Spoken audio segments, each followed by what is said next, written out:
Welcome to the Heal Yourself podcast, where we dive deep into all things healing.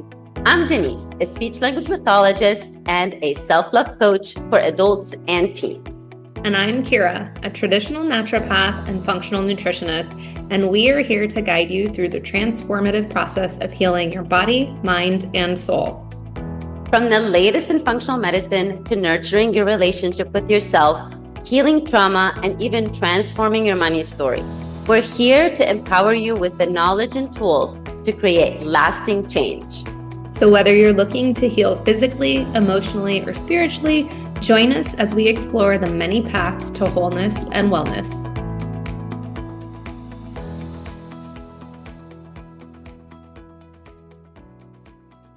Hello, everyone. Welcome back to another episode of Heal Yourself podcast.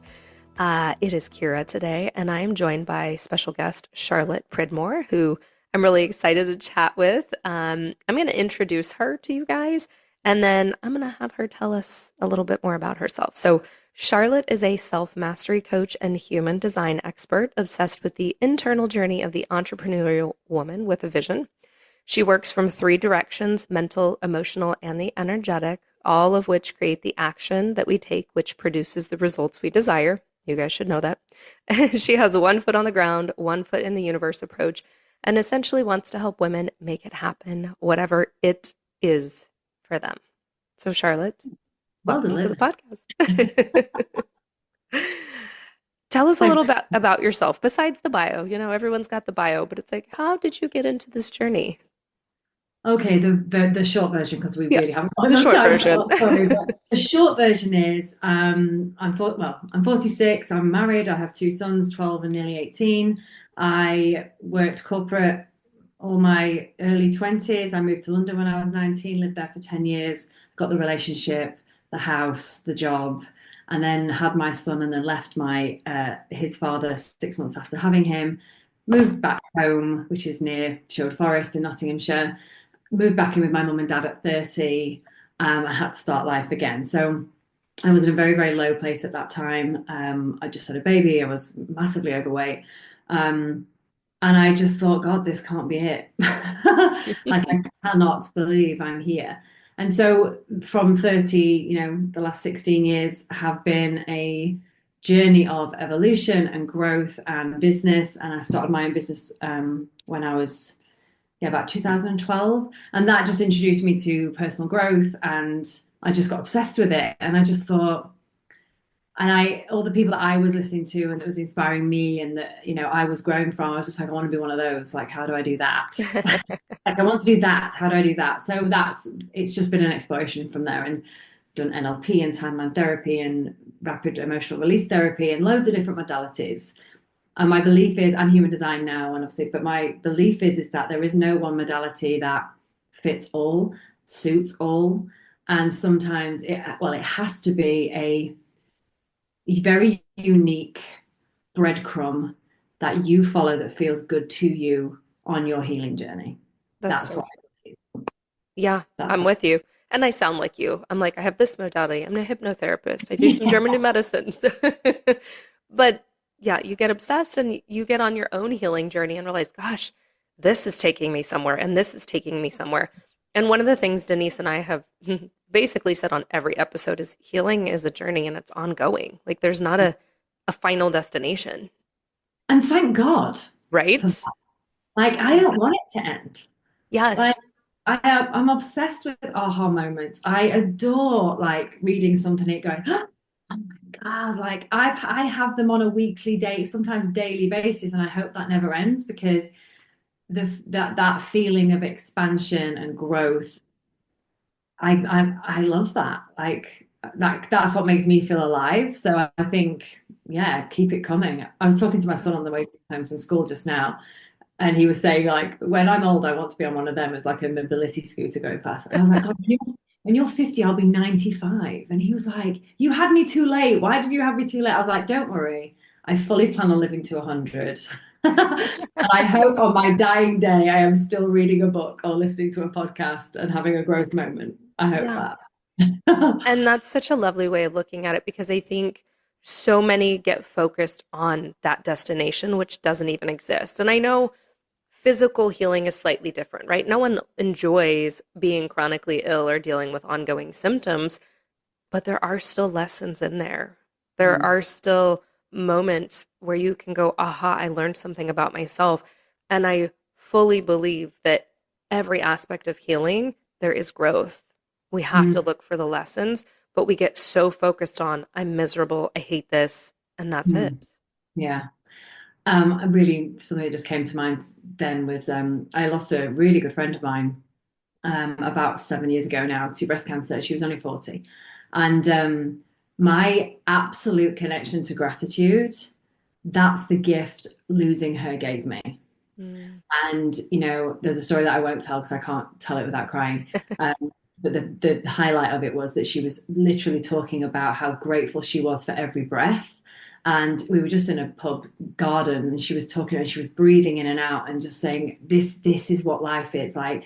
And I was just in awe of her in that moment. And the terrible grief that I felt, because I'd never lost anybody. I didn't have any grandparents because they were all dead before I was born. So I'd never experienced grief really at all, apart from an animal.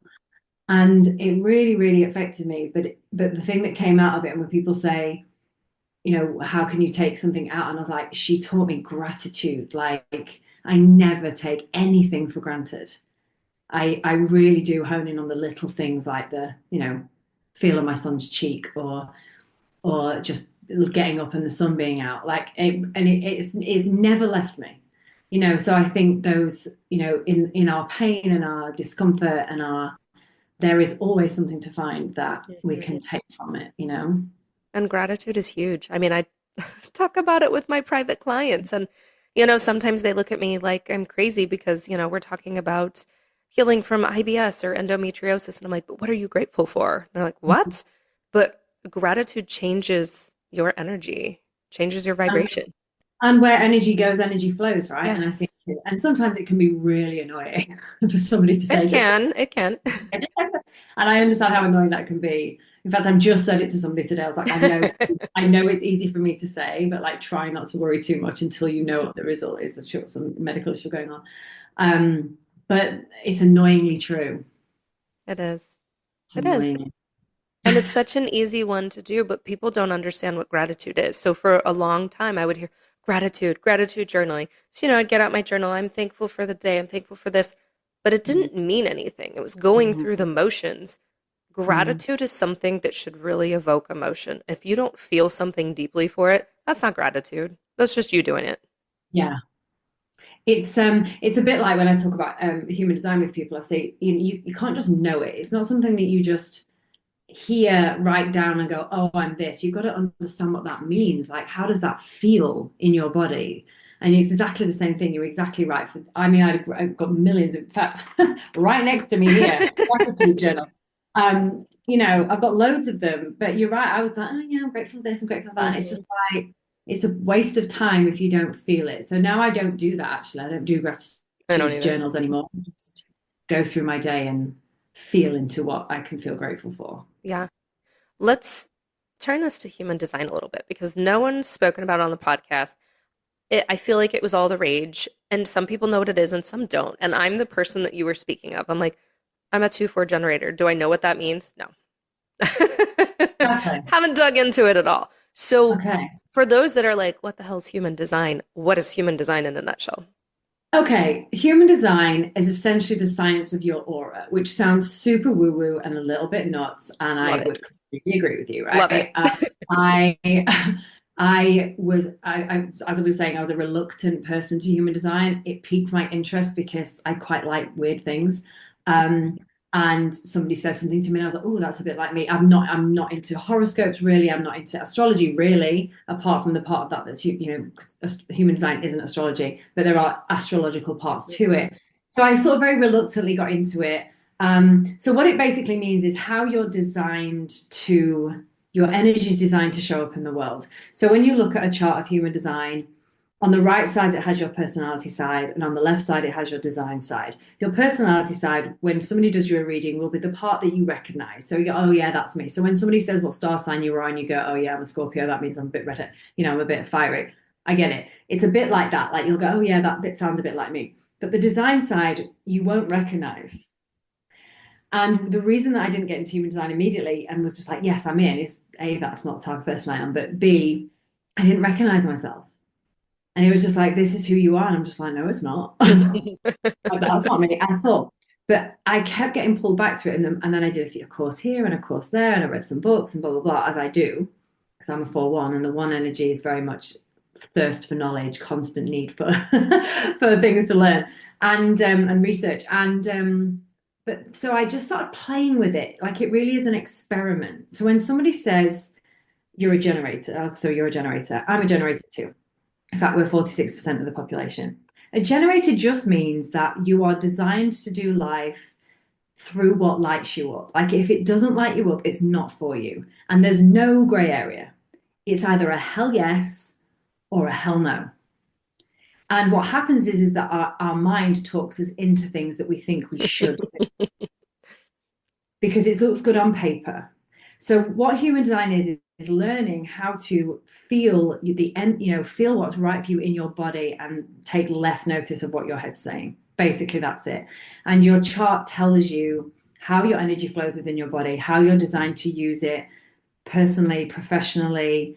Like there's one type in like the projectors in human design. Projectors aren't designed to go, go, go, go, go. They haven't got, we call it sacral energy. So generators have something called sacral energy.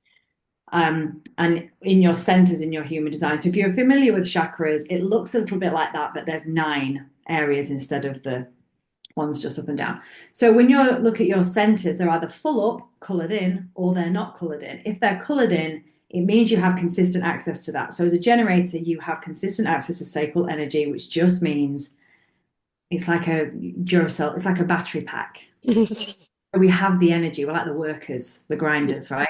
Oh, so true. It doesn't mean we should. So Yep. generators generationally have people pleasing. They do for other people. They are the workhorses. We can just keep going, but we can only really keep going if we're plugged into something that lights us up. But what we do is we people please, so we spend too much time doing for other people, or too much time doing what we think we should do, and very little time doing what we actually want to do, and therefore we feel drained of energy. So if you think about the perfect analogy to describe it, imagine an electric car. An electric car is plugged into a charger. And when it's plugged into the charger, it feeds it energy. So in this case of a generator or a manifesting generator, when you're plugged into something that you love, it gives you energy. Therefore, you can keep going. If you were to plug that same car into a tree, you would have energy for a while and then it would start to diminish. But if you keep going, you end up burnt out. And so that's basically it. So each type has an energy type, how you're designed to use your energy in your life, in your business. And it goes very deep, which we haven't got time for. But essentially, all you need to know essentially when you're first looking at human design is what's your energy type and how are you designed to use it. And that's all actually you need to know in the beginning. And it's all you need to start playing with because the rest of it is pointless if you're not doing that bit. Yeah. So people get very overwhelmed. It's a lot of information. It is a lot. There's a lot out there. But I think this ties into health, and that's what I want people to recognize too. Hugely. Because imagine if you are a projector, for example, you have an illness that makes you feel very tired, and yet you're still trying to operate in the way that everybody else does. So projectors are a minority, so they're surrounded by sacral beings, we're not conditioned in the universe, in the world, to be projectors. So projectors feel they lean very much into shoulds. So if you have an illness that sort of depletes your energy, you more than anyone else on the planet needs to protect it like it's the holy grail. Your energy is like priceless. It's like gold dust. And it doesn't mean you don't have any. It just means when you've got it, it's really efficient. So I say to all projectors, intentional rest is your action. Like, you'll triple your output if you rest more. Yeah. Which I always tell people rest is one of the most productive things you can do, especially when you're dealing with health issues. Absolutely, 100%. Well, and then even tying it back to a generator, for instance. And for those listening that are like, well, I don't know what I am, go do it. There's lots of free things out there where you can just learn. Yes. But even me, because man, that resonated of like people pleasing and doing stuff for others.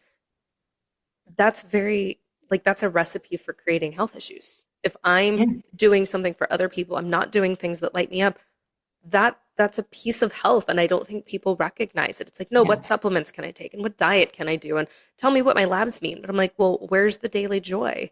Where are the Mm, things that light you up? What are you on this planet for? What's your purpose? And if yeah. you're doing something for someone else all the time, yeah. And also, what you people have to remember as well is like if you imagine your energy as like a gold thread pulling you from your solar plexus, right? From your gut. And the thing that lights your energy type up and the things that are aligned for you, because this is about alignment, and people ban that word around like it's, everywhere, but no one really, very few people understand what that actually means. Alignment is tough. Alignment is not flowy and cupcakes and rainbows all the Mm-hmm. time. Because what alignment has to look like is saying yes to something that's for you and no to something that might affect people that you care about.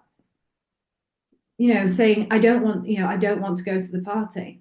Mm-hmm. And that I don't have to give you an explanation. I just don't want to go because my energy isn't safe. And then having to go, oh, deal with all the, yeah, but you'll like it once you get there and it'll be really fun, and blah, blah, blah.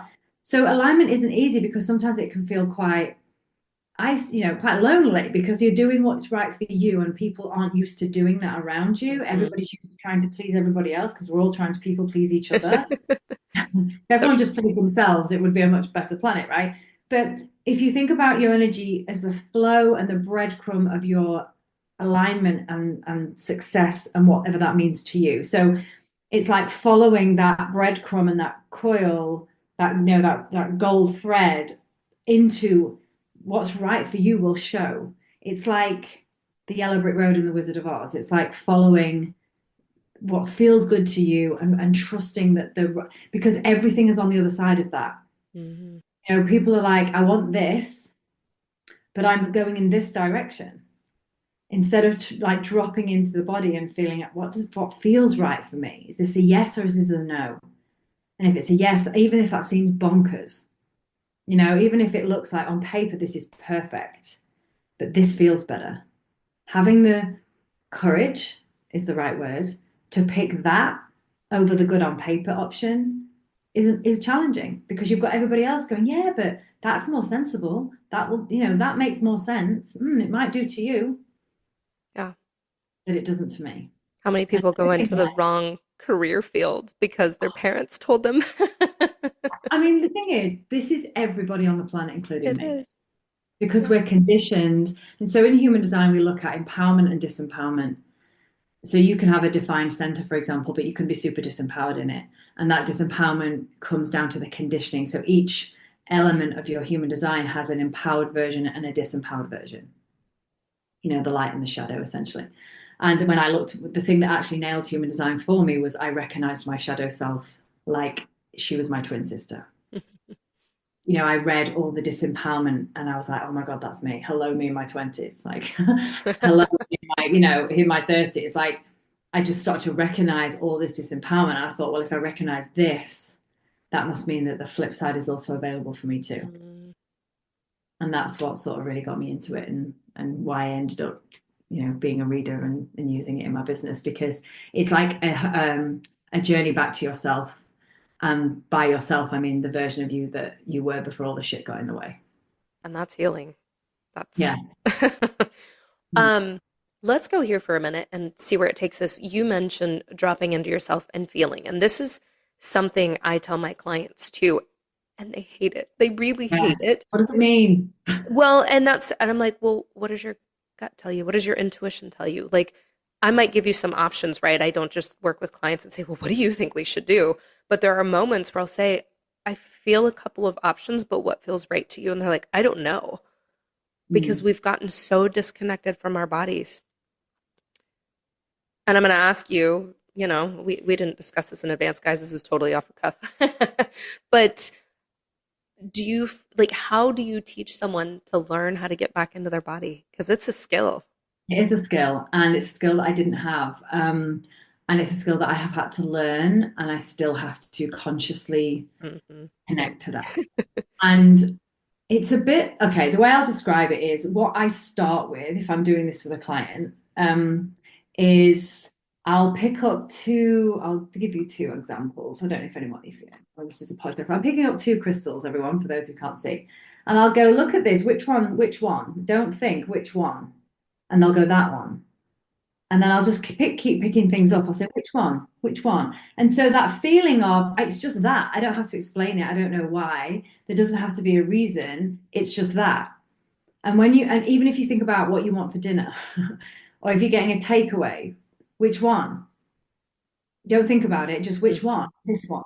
So it's the instant knowing. And the thing is, I say to people, you know every single time. You actually know. You're so used to making decisions with your mind and your head that's where you go after that initial feeling, but that initial feeling is there. And it's a bit like, so I have a bad knee and a bad shoulder at the moment. And so what I'm doing when I'm walking my dog is I'm focusing on the other knee. I'm not focusing on the knee that hurts. I'm going to put my energy into the knee that doesn't hurt, because where energy goes, energy flows. And that's me connecting my mind to my knee. Also, when I'm working out, I think the gym's always a good example for so many things. When I'm working out, I'm focusing my energy on the area of the body that I'm working. I'm not anywhere else. So it's about thinking of that, thinking of your body. And it's not that you don't use your mind, because you are connecting your mind to your body. It's about just knowing that every single human being on this planet knows. Your body knows. Just, are you ignoring it? Are you not witnessing it, not giving it space? It's like, and I'll give you an example. When you're talking or a discussion with your partner, or you're having a bit of an argument with your partner, or you're having a bit of a moment with a child or whatever, and they say something, and you know instantly they're either telling a fib or they're saying thank you, but we know. And so it's just really bringing that knowingness into all of our lives, every single area. Yeah. Do I want an apple or a pear? I want a pear. It's not a think, that's what I want. So if you think of it in that context of like, it's just what you want without any preconceptions, any story, any judgment, any shoulds. If you took all that away and actually said, what do you want? And also, I think there's so much conditioning, especially with women, around we're not taught to desire, we're not taught to want, we're not taught to put ourselves, so we're so conditioned to put everybody else's considerations before our own, and that's selflessness. I hate that word. I love selfless acts of kindness. I hate a woman described as selfless, because to me that's just a woman who has consistently put every single person ahead of herself. So for me, it's not a compliment. We're so conditioned to do that we have forgotten to want or to know what that looks like. When I first started my first business, which was a network marketing business years ago, my first question always was to new team members. I was like, what do you want? And I would say 9 out of 10 were like, oh my God, no one's ever asked me that before. Yeah. It's not selfish. It's not greedy. It's not wrong. So a good question that another mentor that I work with says, if it wasn't wrong, no one would judge you, and you couldn't get in trouble, what would you want? And just being able to say, I want that. This happens with money. It happens with what you want in your relationships. It happens in what you want just on a day-to-day basis. Like just getting into the habit of feeling what you actually want and being able to voice it.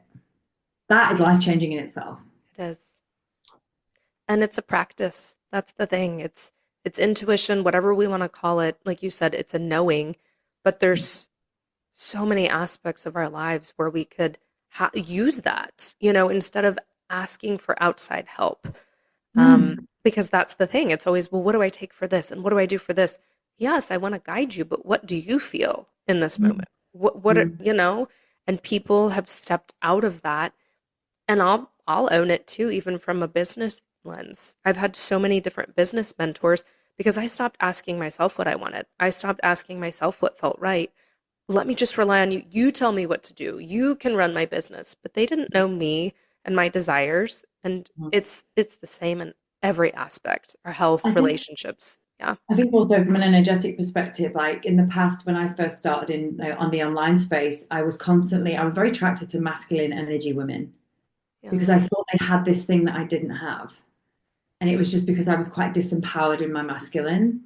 Um, and well, I was disempowered in both, but it was just like help, my neediness back then was just sort of help me. I don't know what I'm doing. Hmm. Like without understanding that I'm perfectly smart enough to figure it out, and also to find people who are not there to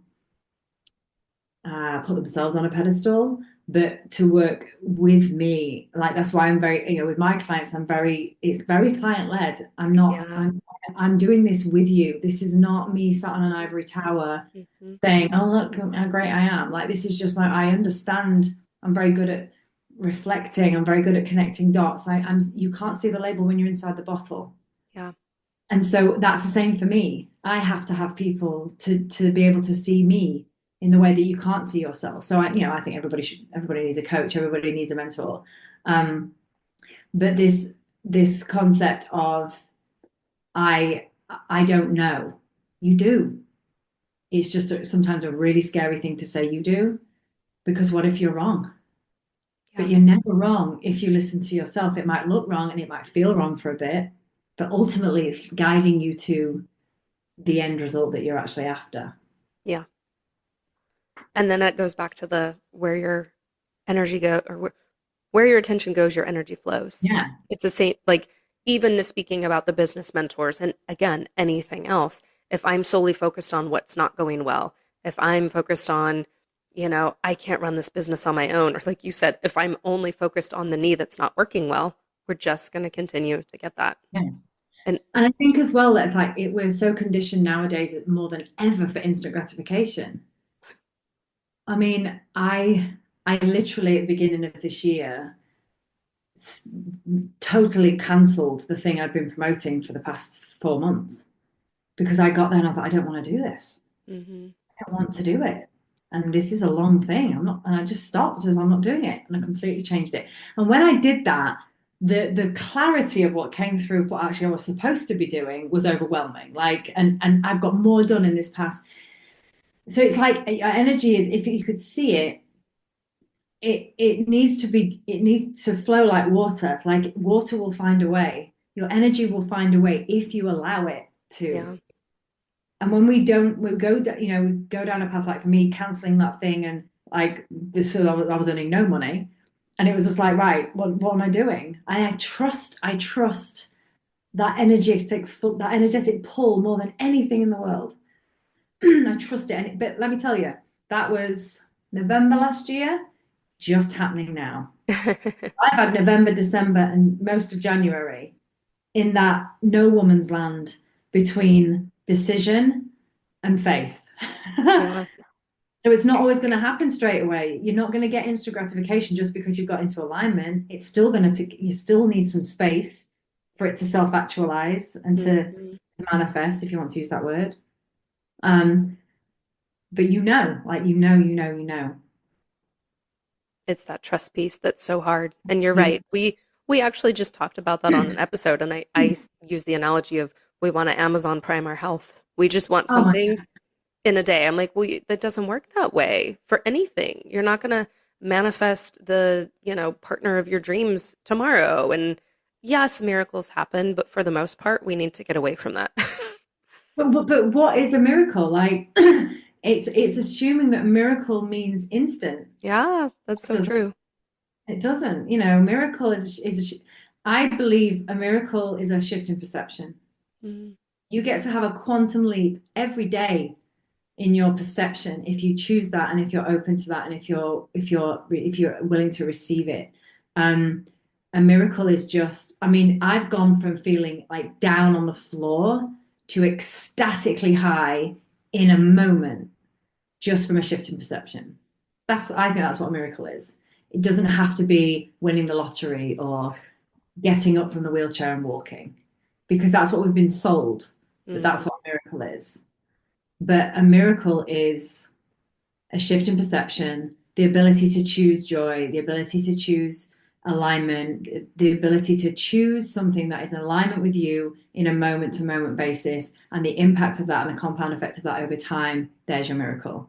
But the big miracles are created by the tiny miracles that happen step by step every day. And it's not, it's not as enticing, and it's not as sexy, and it's not as, awe-inspiring. But the truth of the matter is that we are human beings. And yes, we have connection to source and our spirit and our energy, and that those things pull us, but we are in co-creation with that. That's it. And the stories that we're telling ourselves about anything in our lives is the only thing holding us back from that miracle. So true.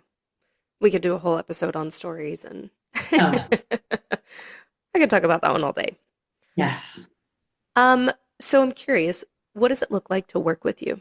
Like if someone comes to you, who comes to you, and what do you do? Okay, so I generally work with women, and this sort of happened very organically. I genuinely work with 40 plus women. And the reason for that is because I think I am one, for one. I also think there's something very magical happens at the age of late 30s, early 40s. I think a woman gets to a point where she's like, oh, the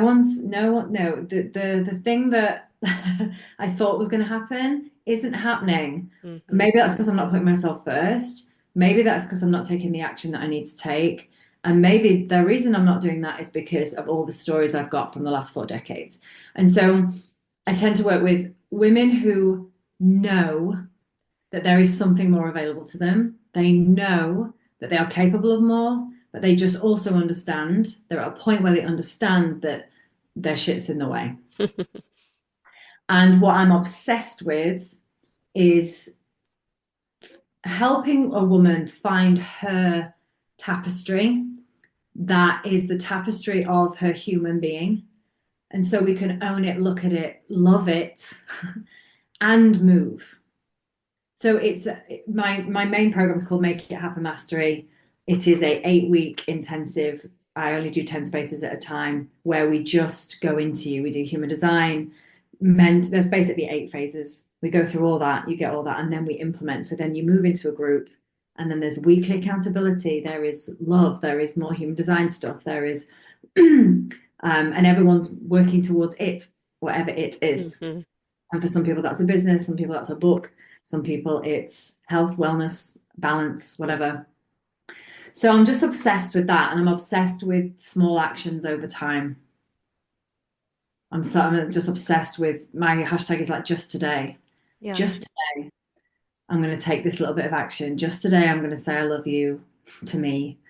Just today, I'm not going to commit. I'm not going to overcommit to the next year. And we actually work in 90-day cycles in the program. So for the next 90 days, we're just todaying. And then we reset every week. And we bring the things that are coming to the table from all the work we've done about knowing what that looks like. And then we see because the thing is, I'm obsessed with, you can't just come into a program, get to know all your shit, get into a moment where you feel like you've healed it, and then you go out into the world. I'm here for the out into the world bit. Yeah. I want to be there for the out into the world bit. I'm less interested in this. I'm more interested in, okay, I went to do this today and I didn't do it. Okay, why? Let's work through that. That's why. Okay, let's move. Tiny, tiny moments. I want to be there for that. That's what I'm obsessed with, because, oh my God, and this is just my own journey. Like, I've realized that, I mean, I've been building my business since 2012. I have failed so many times, and got back up so many times, and it's that, and I've actually come to enjoy that process. It's really just understanding that that's what life is. That's what success looks like. And I'm using inverted commas with the word success because, it's defined by you, but that's what I do. I'm in your corner. Like, my definition of a coach is I am in your corner. I'm there to, hold you accountable to your greatness, to call you out on your bullshit when it's there with love, and celebrate the shit out of you when you make it. Love It. Yes, whatever it is. It Whatever is so it many is. things. Yeah. Yeah. Well, how does someone find you? I'm going to have this in the show notes, but Yes. And I also do all the human design stuff, readings and all the things. So I'm just at All Woman Empowerment on Instagram.